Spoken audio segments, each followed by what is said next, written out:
macro market trends, stock selection, ETFs, options, just some of the topics covered in Tactical Trading. Well, some would say Greece has now taken Europe hostage by calling for a referendum on its proposed bailout plan.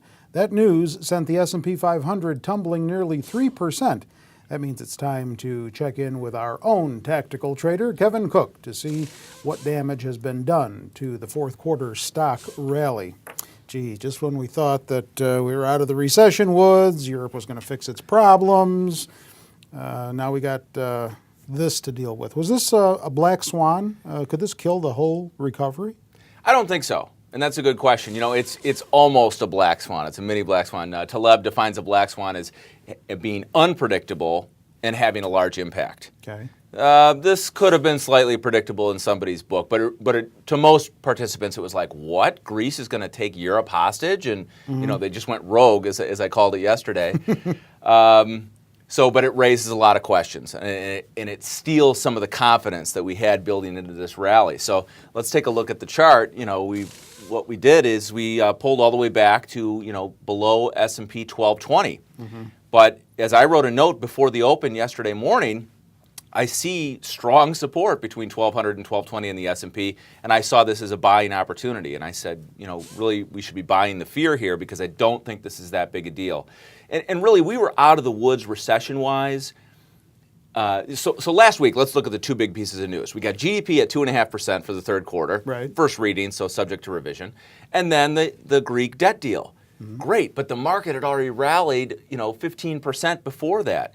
So really, the market spoke in early October that the recession fears were fading away, that the probable recession was becoming less and less likely, and we knew that Europe would get its house in order, or at least there was confidence building that Europe would get its house in order. So that's really why I went to a strong buy position on the whole market on October 5th. And that's really what the market was telling you. So clarify something for me. Are there still a lot of unknowns over there that are going to threaten our economy or may threaten our economy or business of investing here? Yeah, and that's like I said, we built a lot of confidence in, and now that's been watered down with this because, you know, what does it do? It raises all kinds of questions.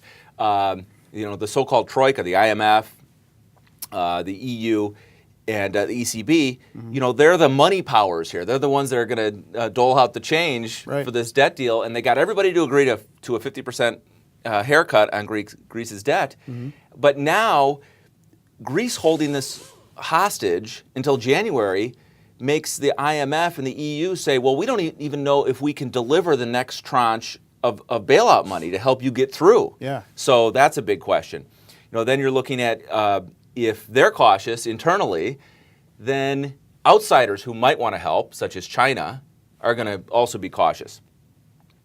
And I really see if Greece is this minor problem, maybe the tip of the iceberg is Italy, right? So if they can't solve Greece's problems, the market, the whole world is looking at, can they really handle Italy down the road? You know, how bad could this be?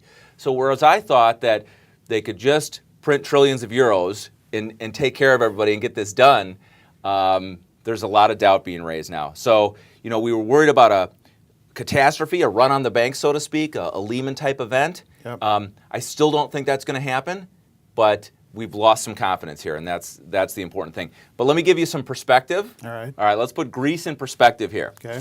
Size of the Greece economy, GDP-wise, just over $300 billion. Size of Greece debt, $500 billion, over $500 billion. Okay, so they're running a sizable deficit there. Yeah. But look at recent U.S. market swings. If I just use a conservative $10 trillion for the size of the U.S. stock market, you know, it could be as big as $12 trillion. But 3% of $10 trillion is $300 billion. There's your Greek economy. And a 5% haircut in the U.S. stock market off of $10 trillion, that's $500 billion. There's Greece's debt. So I'm not saying that in one day our U.S. stock market, you know, moves to solve Greece's problem, but just putting the numbers in perspective. So then give us your worst case, best case scenario for the market for the rest of the year, given all of this. Yeah, so this is still a confidence game.